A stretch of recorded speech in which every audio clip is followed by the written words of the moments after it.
Hello everyone, welcome to Emmy recipes. ఈరోజు వీడియోలో పాలకూర ఉల్లి కారం చూపిస్తున్నాను. ఎప్పుడు చేసుకునే విధంగా కాకుండా ఇలా కొత్తగా ట్రై చేయండి. ఈ పాలకూర ఉల్లి కారం వేడివేడి అన్నంలోనికి కలుపుకొని తిన్నామంటే చాలా బాగుంటుంది. రైస్లోకే కాదు, చపాతీల్లోకి, జొన్న రొట్టెల్లోకి కూడా చాలా బాగుంటుంది.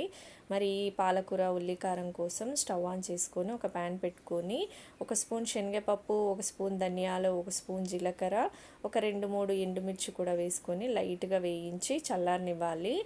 ఇప్పుడు అదే ప్యాన్లో కొంచెం ఆయిల్ వేసుకొని ఒక 3 ఆనియన్స్, ఈ ఆనియన్స్ వేగడానికి కొద్దిగా సాల్ట్ వేసుకొని ఆనియన్స్ని లైట్గా ఆయిల్లో వేయించుకోవాలి. ఈలోపు మనం వేయించుకునే ఈ మసాలాని గ్రైండ్ చేసేసుకోవాలి.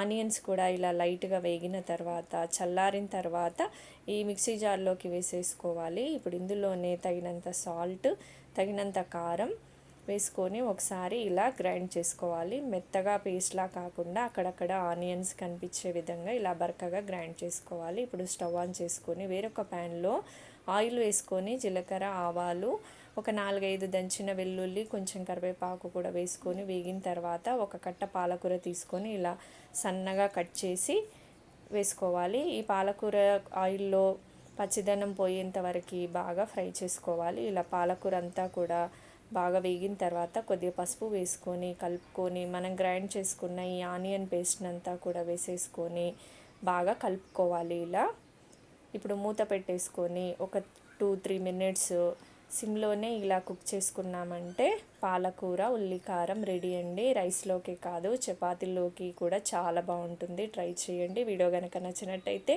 Please like, share and subscribe.